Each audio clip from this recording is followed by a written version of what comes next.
Hello and welcome to episode 25 of Four Comedians and a Hat, the best show to ever come out of a basement in Pevely, Missouri. My name is Vincent Opper. I am your host. I am the most successful comic to ever come out of Pevely, Missouri, which isn't saying a whole lot, but hey, it's a title I cling to. Before we get rolling here, if you are on Mac or PC and you see the icon at the bottom right of your screen, please click on that so you can subscribe to our YouTube page, Gateway Comedy Scene, and there you can see all the stuff that we do with Four Comedians and a Hat. We have episodes from episode 1 to 24 right now, and we are recording 25. If you're on a different platform, just go to YouTube and look up Gateway Comedy Scene, and you can find us there, like us there. On Facebook, like us on Facebook, Gateway Comedy Scene Friends, and on Instagram, you can follow us at Four Comedians and a Hat. Are you ready for the show? Yes, we are. Okay. Our first comic. Next to me, we have TL DeVaney. Everybody give TL a big hand. Hey, thanks everybody. Tell us a little bit about yourself.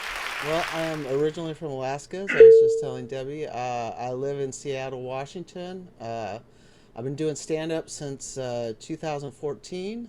Um, that's a brief summary of what I'm doing here. What part of Alaska were you from? I was born in Anchorage, but my family, like both my mom and my dad, were from Juneau, and all the family I have up there is in Juneau. So, Do you hunt elk? do I hunt elk? No. I actually we moved from Alaska to Central Washington State when I was 7, and my dad was a hunter, but I have some visual spatial difficulties that made that a bit of a stretch for me. So I was never became much of a hunter. Well, the only thing I see on Alaska are these people on TV shows that, like, live in a log cabin by themselves, completely antisocial, no deodorant, no showers or anything, and they're there with their pack of dogs, and when they're hungry, they go out and they kill a big animal. So you're just not of that Yeah, well, ilk to my help. dad that lives up there, he hunts, and Oh, really? yeah, he gets moose like every year, and also he lives right on the water, so there's a lot of crab and fresh seafood also. All right. Very good. Our next comic, there he is. Let's say he disappeared. Our next I comic, forgot. directly under TL, we have JD Greving. Everybody give JD a big hand. JD, tell us about yourself. Um, I am a comedian. I have been doing comedy since 2004, and I host a YouTube series called JDHP, and you can find it on YouTube, JDHP series, and Twitter. Okay. JD Grieving at Twitter. No, okay. Is that how you do it? Yeah, I think. That's how you plug yourself? I think All so. awkward like that? Yeah, okay. And our final comic, directly beneath me, we have Debbie Bazza. Everybody give Debbie a big hand. Debbie, tell us a little bit about yourself. I'm actually divorced Bronx style from my third husband. We share a house together. and, I had a COVID Facebook Live show, live from the Bronx with Debbie Bazza, from March until just this week.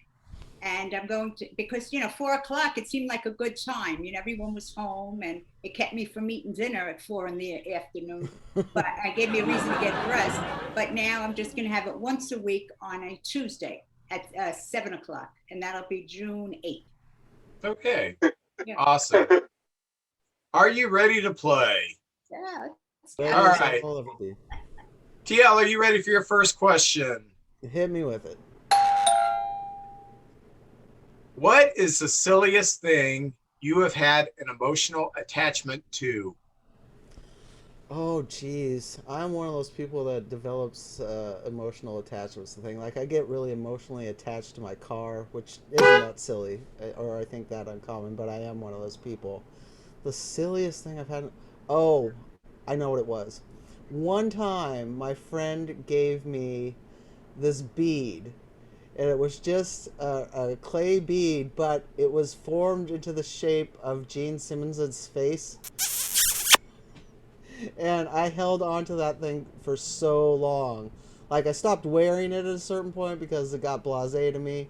And also, some people don't like Kiss, and I don't want to hear from them just because I have this bead. But I carried it around with me from house to house and whatnot for a very long time. And then when it came to the point where I couldn't find it anymore, I got really sad about losing my Gene Simmons bead. So that would probably be the silliest one. Okay, did it have a tongue at all? Like A what? a tongue? The big long. Yeah, he was sticking out his tongue. It was his whole face. It wasn't like in the shape of his head. It was like a cylindrical bead where they had made his face in the clay. You probably aren't picturing it right, but it was what's that kind of molding clay that they use? I should know the name of it, but Hodge Podge. no, it's something else. But it's like so it was like it was some very intricate clay work involved in making this thing. What have you all had an emotional attachment to that's just silly? Well, I don't know. I have a pot.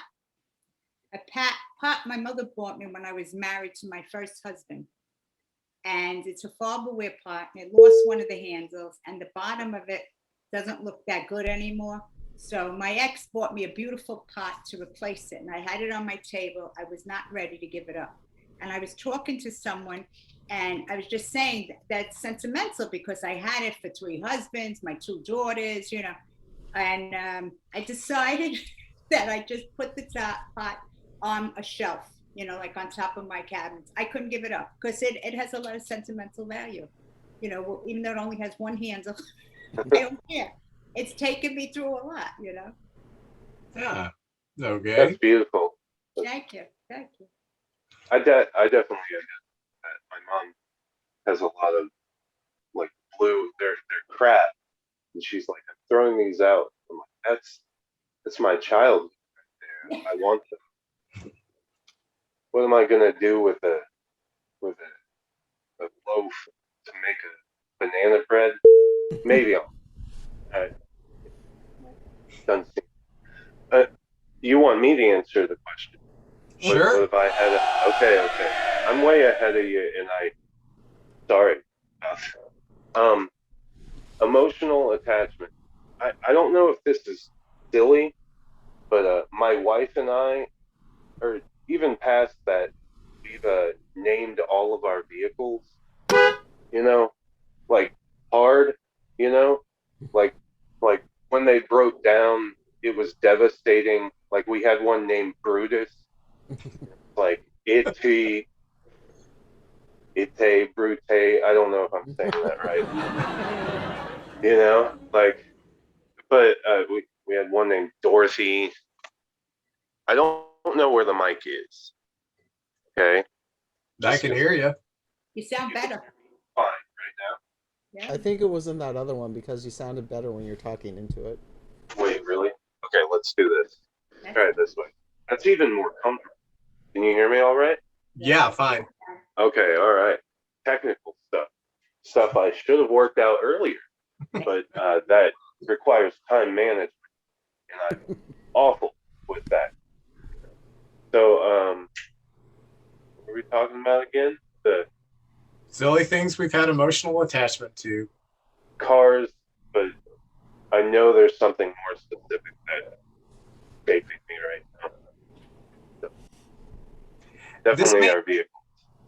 This may not count because I was a kid like 10 years old, but the rubber playground balls we had in school? I had one of those. I bought it at a sporting goods store, and I have a thing, and I still do it. I name inanimate objects. I named the ball Elmer. Oh, wow. We had neighbors across the street. She was quite bitchy, and I was afraid of her. And, don't get in my yard, damn kids, whatever. Well, I accidentally kicked Elmer into her yard, and I started crying, and I ran into the house, and I told my older sister, Elmer's in the neighbor's yard. Can you go get it?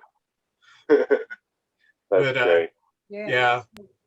Elmer, he's went to that big playground in the sky. I haven't seen him for 40 years, but great memories. Are we talking like a dodgeball one? Yeah, like dodgeball. One? Oh, yeah. Yeah. All right. Did your sister I get know it what we're for talking. you? Did your sister get Elmo for you? Yeah, she got it. Oh, yeah. Yeah, she was nice. All right, JD, are you ready for your first question? I think so. Try. Okay. If you found out you had 2 weeks to live, what would you want to do? Oh.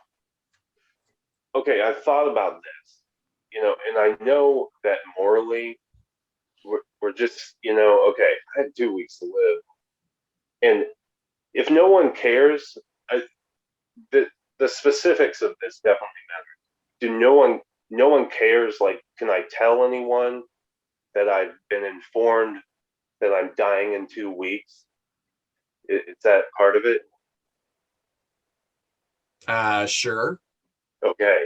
All right.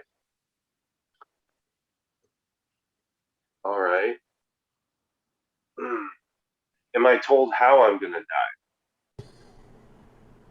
No.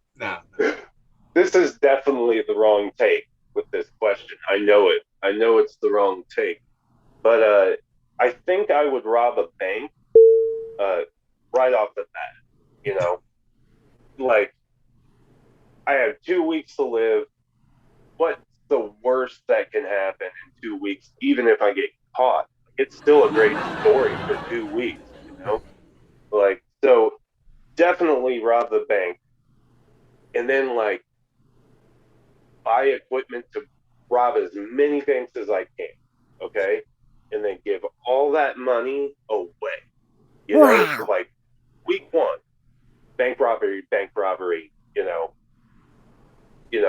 Week 2, I give every cent of it away. Like, I travel. That's what I do. And I'd also, like, hang out with my wife.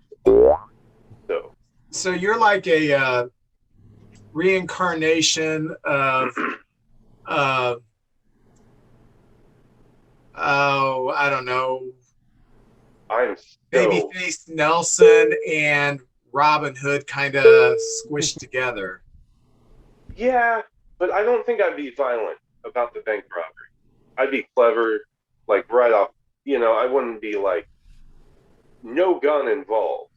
It would all be bombs. Why are you working here? Like, do you really care about the money? You sit there and you count the money every single day. And you're like, if this was in my pocket, like, just, what do you care?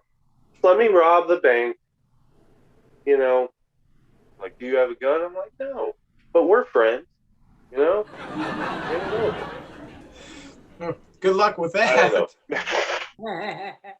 I would probably mention that I'm dying in 2 weeks. So that's it. Debbie, what are you going to do? Oh, what I would like to do is I'd like to go with my 2 grown daughters and my grandson away. And I've had skin cancer. I would just like to bake in the sun. No sunblock, just go wild. Just enjoy myself. Yeah. Yeah, and just have fun with my daughters, yeah, and my grandson. You want to do that earlier in the week, though. Early in the week? Or you don't want to do it earlier. No, I'd like to go on a cruise with them. Yeah. But we have to have our own rooms. I want to be with them, but we need a little separation. Oh, yeah. Otherwise, they might kill you. I know. They might, let's get it over with, Maybe that's how it happened. I mean, I'm obsessed with the technology that I got to know the details. Who's getting this information? What are you going to do, TL? Well, let me preface this by saying, don't get the wrong idea by what I'm about to say. I'm not a criminal of any sort. I'm not a creep of any sort. I'm just a very private person. But the first thing I would do is spend at least a couple days going through all of my belongings and all of my electronics and getting rid of everything I did not want my family to find after I was gone. Just because I know how they are. And in, you know, all the stupid shit that can get stuck in people's craw. Like, they can just, I just want them to continue on with their lives with the same impression and opinion of me that they had before I died. So I just got to get rid of everything that, you know, might dissuade them from that. And then I would go to wherever there was a beach where it was sunny and drugs were easy to get. And I would take a person in my life who I've been planning, you know, hypothetically planning a trip like that for a couple of years now with me. So. I would just go to my wood shop and build crap till I die.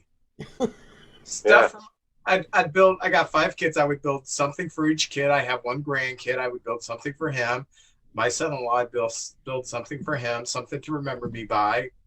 And then I would probably, I don't know, like fall on the table saw, and that's how I would go. But if I knew 2 weeks, I don't know how I'm going to die. But, you know, yeah, I'd just stay in my wood shop and play around. That makes sense to be like create, you know, spend those last 2 weeks creating as much that was you, you know, to leave in the world. Yeah, and I'd tell the kids, you know, you either take these gifts or I'm going to haunt your ass for the rest of your life. Yeah. So take it. This rocking horse. Debbie, are you ready for your first question? I'm as ready as I'm going to be. Okay, Debbie, would you rather always say everything on your mind or never speak again? I have to say what's on my mind. Really? Well, never speak again. I'm a woman. Just kill me now if I can't speak again. You're also a comic. Comics have to speak. I know. How could you take my voice from me? But you would also not be able to censor yourself, like like the little white lies, you know, like right. Are those shoes too big, and you'd have to tell them. Yeah, I would probably spend a lot of time by myself. It'd be awful. Yeah, it would be awful. Just to keep me out of trouble. But yeah, no, you can't take my voice away from me, you know. Gentlemen. It's kind of a tough question. I mean, because on one hand, I'm sort of a quiet person. I don't talk that much when I'm with groups of people.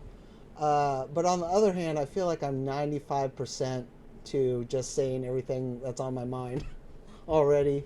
I don't have an easy time keeping anything to myself. Well, I can be gentle about things. I can be diplomatic about whatever I have to say most of the time. Sometimes I cannot. So I think it would be easier for me to just have to say everything that's on my mind all the time. Because I just don't want to be having to write that many notes either. The carpal tunnel syndrome isn't worth it.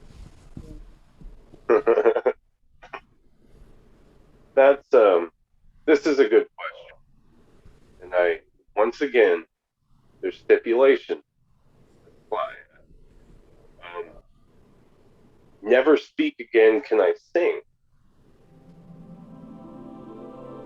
Yeah. I can still sing, right? Sure. This changes things. Never speak again. I just have to sing all the time. Problem solved. I solved it. There you go. Yeah, well. You just have to sing forever. Right. But who's going to listen to that forever? You're going to find yourself with no one to talk to relatively quickly anyhow. You know. It's like a non-stop musical. Have you seen Les Miserables? Yeah, but I don't want to see it forever for the rest of my life. I'm proving your point, actually. If I had to hang out. You'd be changing your profession then. You'd go from a comic to a singer. I don't want to promote. I do make music, but I sing in the music. But, so it really does work. Never speak. I could just be like, I didn't do the dishes because I had to poop. You know, simple. It's a I'm clever telling you, workaround. I would never speak again, and it's not even close. I am, Really? even though I'm a comic, I'm an introvert. I don't do well in small groups. I don't do well one-on-one. I would just much rather just do stuff by myself with my family. Um, People are amazed that I'm an introvert because, my friends, well, you get on stage and you do stuff, talk in front of you, you have no problem. I can, I can talk to a crowd of thousands of people without an issue. Uh, but the thing that I absolutely hate, I hate after a show when someone comes up to me and says, good job or whatever, I just, thanks. I don't know. So, but when people want to really engage me in conversation, I'd much rather just, I really don't have anything interesting to say that I don't say on stage. At least in my mind. Yeah. But you would Yeah, are you ready for your second? Would you say? so you'd be with your family and you just wouldn't speak anymore. Oh, we don't speak to each other anyway. Oh, okay. Yeah. we all hate each other. So. You'd probably make a system. Yeah. Well, he'd be happy. He'd be making wood things, right? Wooden items. Right, he just would burn whatever he had to say into something. Yeah. Yeah. Like when we sit around the supper table, we don't talk to each other. We just look at each other. We might flip each other off every now and then. That's it. Hey.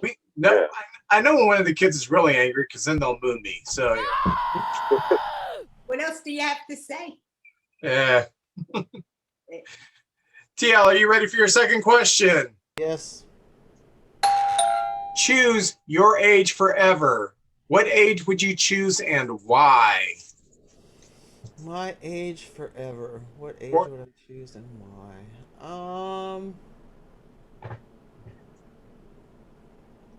Now, does it have to be like, if I choose that age, then I have to be at whatever point in my life I was at that age? You know what I'm saying? Yeah. Okay. So then I would choose, I think, to be 33. And the reason why I say that is I feel like it's a sweet spot for age anyhow, where you're like, pretty much all the way grown up, but still youthful. And also some significant things happened to me when I was 33. I was adopted at birth, and I found my biological family at that point in time, and a lot of good things happened in my life when I was 33. So both, having to do with where I was at in my life, and just I think that's a good. If you have to be at age forever, I think that's a good age, unless you're Jesus, because that. I was just gonna say, Jesus.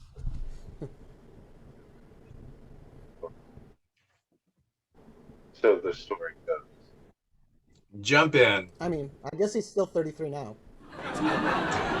Maybe it did. 2033, something like that. So.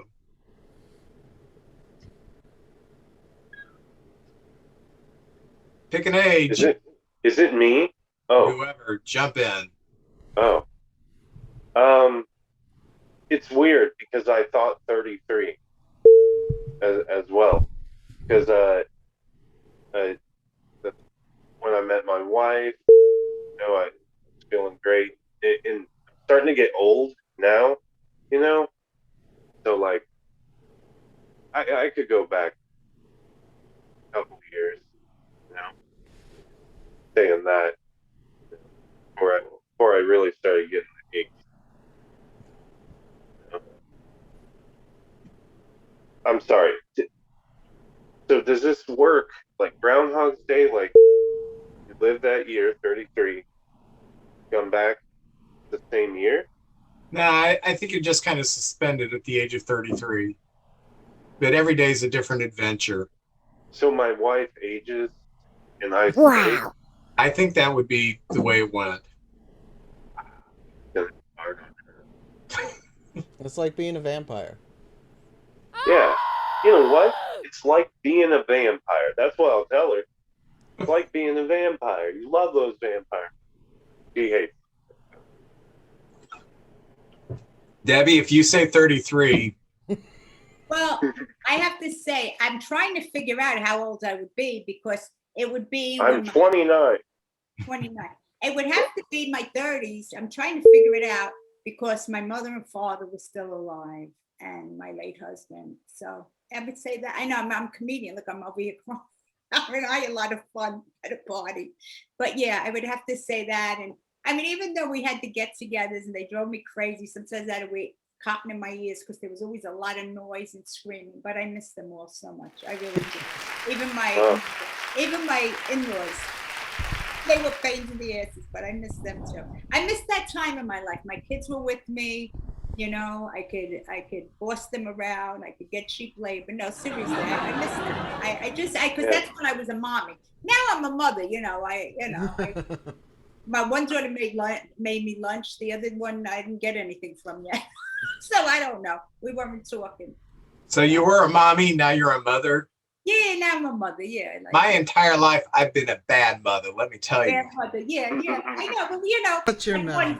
One Mother's Day, they bought me this loud fuchsia cotton set, long pants, and then one of them bought me a paper corsage, also pink, and I wore it for them.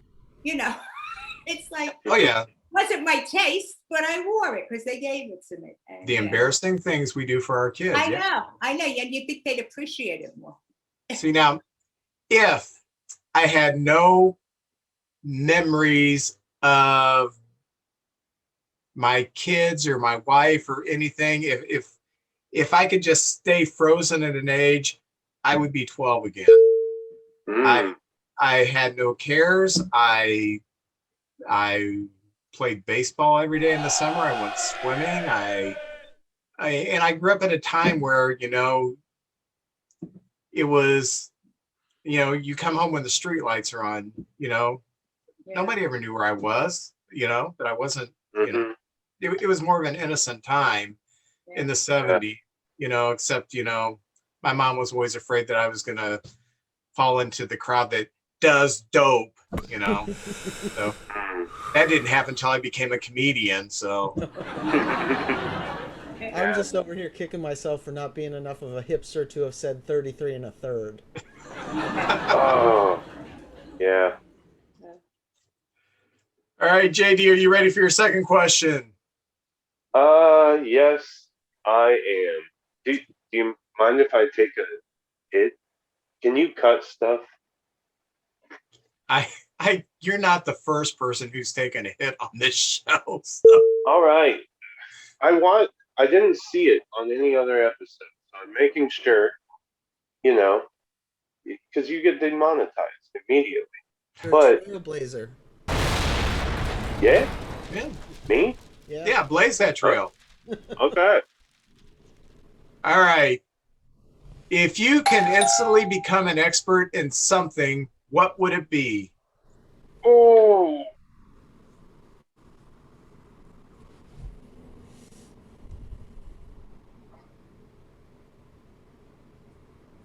There's so many angles here.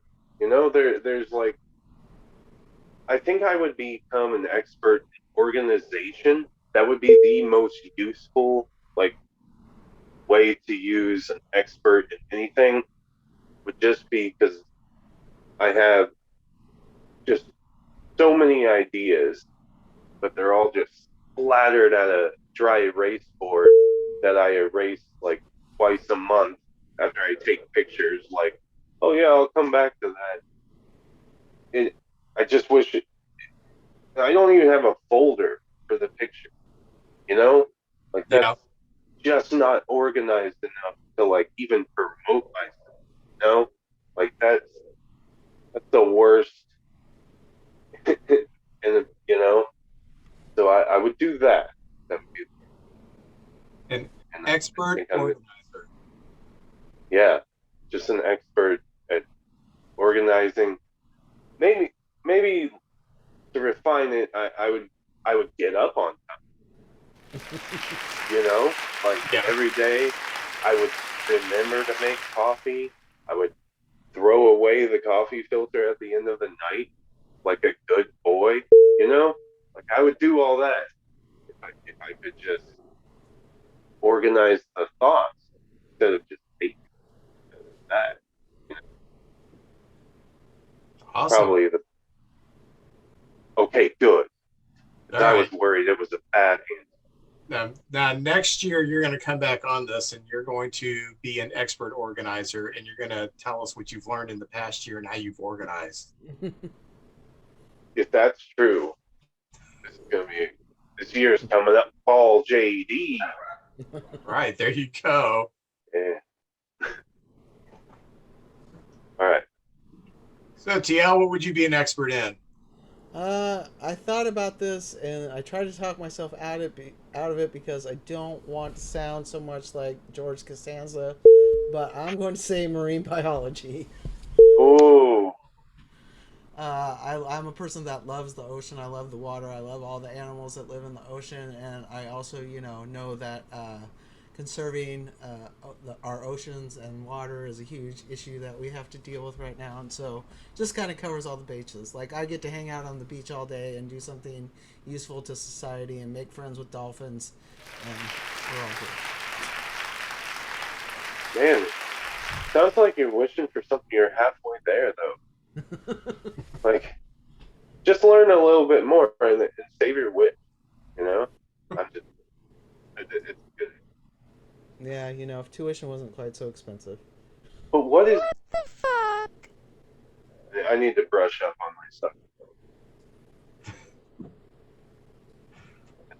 Yeah, to truly claim expert status in that field, I'm pretty sure you have to have advanced degrees. So is that what you'd want to work as? Right? You'd want to work in that field. Well, I mean, if I were to be able to gain the knowledge instantly, as opposed to trying to figure out how I was going to educate myself to the degree that I would need to make that a useful degree, you know what I'm saying? Like That's true. That's the reason why I never considered that as a career, because I had a hard enough time just getting a bachelor's in creative writing, you know what I'm saying? Like, Yeah. and affording to do that and accomplishing it. So yeah, I would if I had the opportunities earlier in my life, that's probably a field that I would have gone into. But right now, the best I can hope for is to instantly become an expert in it, and then pursue that as something I can make money at. Do it. That's beautiful, right? So, Debbie, what kind of expert do you want to be? Well, mine isn't as, like saving the world. It'd be more about being an expert communicator. But sometimes when I communicate, it doesn't always come out the way I want. And forget about texting. I mean, if I'm texting with a friend, after 2-3 texts, I have to call because we're on 2 different conversations. We're just having our own little conversations. But just Right, that's why you can't stop talking, because you can't text. but just to be able to like you say, that question, would I rather talk or not talk? But to be able to really say what I want to say, what's in my heart, but in a well-constructed way, without offending anyone. You could climb to the top immediately, being an expert communicator, like diplomat, Yeah. media, Yeah. You were the best. I really would, like to learn what's important and what's not, when to shut my mouth, with my daughters, if they have a little lint, I don't have to pick it off, it's letting it go. It's being a little easier go. Debbie, are you ready for the final question? Oh, I thought that. Oh, wow. Okay. All right. Drum roll, please. What was the most awkward romantic encounter you have had?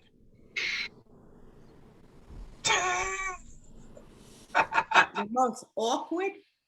Yes, the look on your face is priceless. Like, oh my gosh, they're all awkward. I'm married 3 times. I haven't really been that adventurous. The most awkward. Awkward. Well, I gotta say, we used to go to Crescent, Pennsylvania every summer. Because my husband was a degenerate gambler, and all he could afford was to go to his aunt's family's house. And he would stay downstairs. He never really went upstairs. And I stayed upstairs with my daughters, like a dormitory. And one time we were getting a little friendly with each other, and I don't know if my daughter caught us. That was awful. Never mentioned it, never said a word about it. Yeah, that was a little.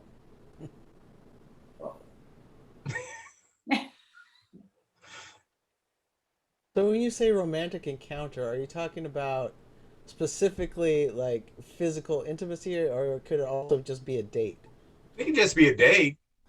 Oh yeah, I've I've given up on any of the online dating because I've tried all of it, and all of it has gone incredibly horribly for me. The story I like to tell, which was kind of the worst, because I was living in a different part of the state at the time, a small town, and trying to online date people that lived in Seattle with the I'm moving here eventually.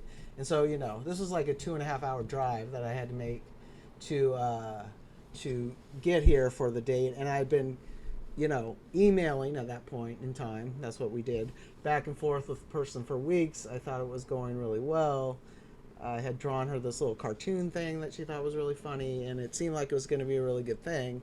And then I got there, and she was really late, and then she came in and sort of like assessed me, and then didn't seem that interested in talking to me for like the first 10 minutes of the date. And then all of a sudden she just turned and said to me, well, you're here, I guess I can interrogate you. And what just flew out of my mouth was, oh yeah, and maybe later you can debrief me.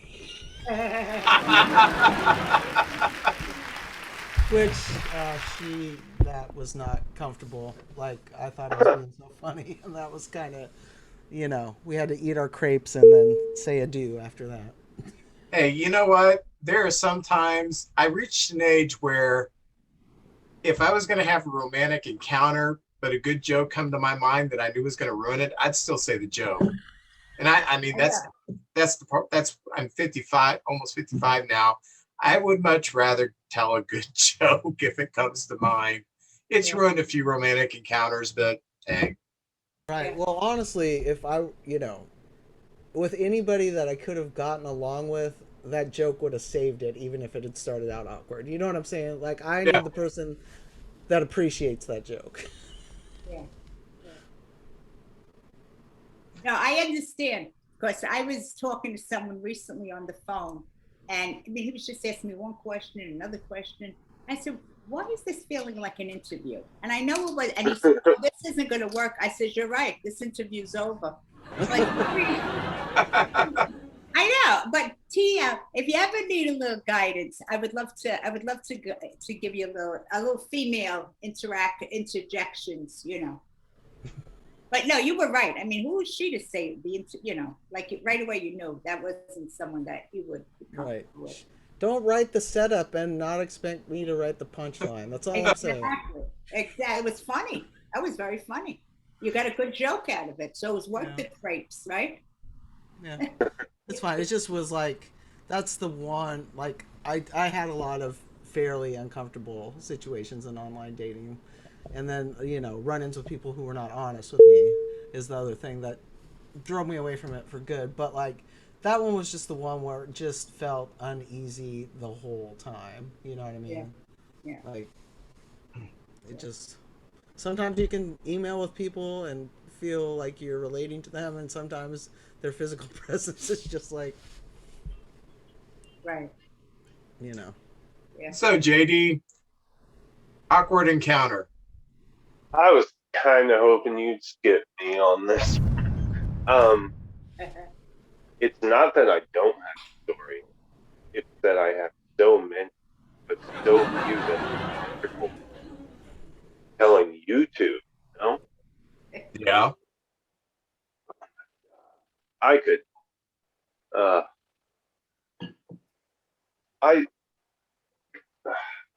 awkward romantic. I think I'm gonna go for the gusto and just tell you, like, I years ago, like, told a guy that I banged his wife.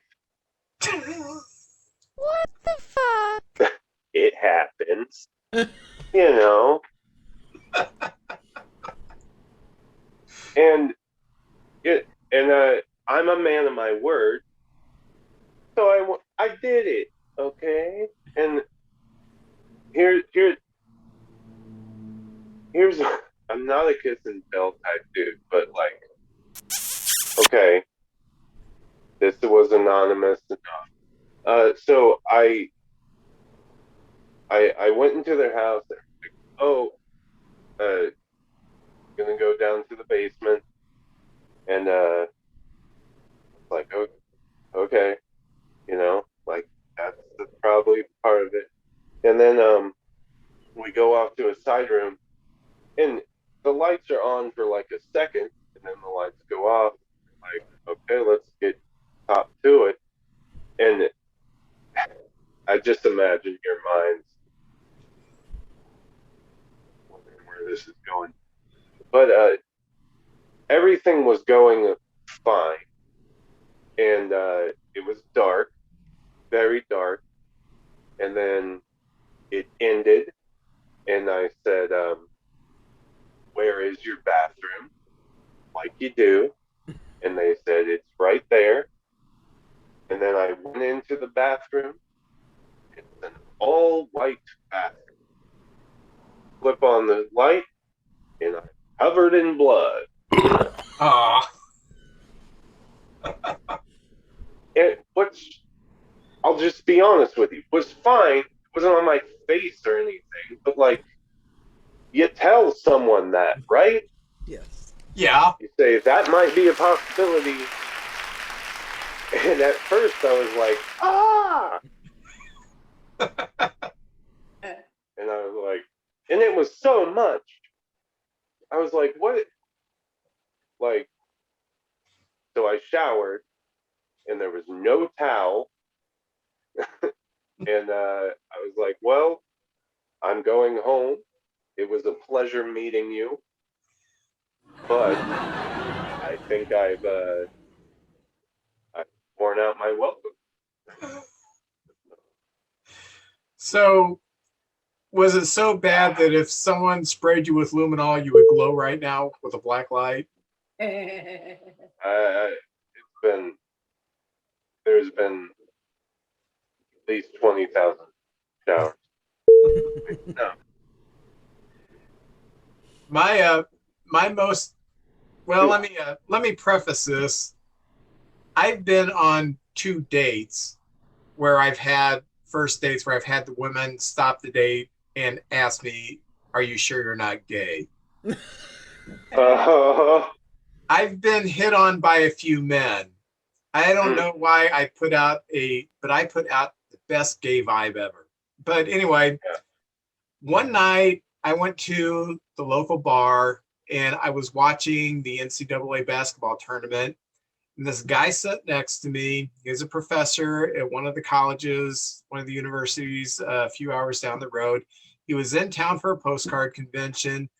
We are talking basketball. I mean, we are really into the games. We watched 2 games, sat there, and we ate. We had a few drinks and everything. And at the end, he said, "So, I said, I'm going to go home." He said, "So, do you want to come over to my hotel?" And I had the most weird, I don't know, strange emotion. Like, I felt sorry for this guy because I thought, it's got to take a lot of guts for a man to ask another man, a gay man to ask another man, because you don't know if I'm a homophobe. You don't know what's going to happen. You're in a strange town. There was almost this admiration, like, oh my gosh, you've got the biggest set I've ever heard, because you don't know what I am. And I just said, no, I'm straight, but it was pretty cool. And I've told other people that story, and some people said, you should have slugged him. Why?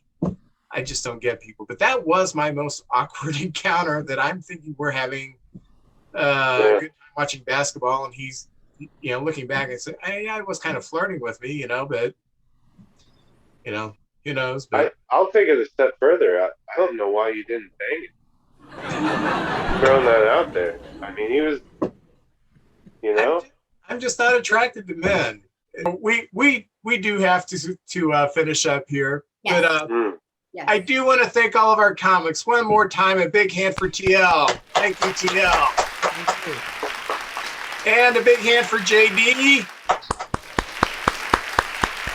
And a big hand for the only comic who had the guts to use her full name. A big hand for Debbie. All right, remember to like us at Gateway Comedy Scene on YouTube and on Gateway Comedy Scene Friends on Facebook and 4 Comedians in a Hat on Instagram. Thank you. Thank you. You had great questions.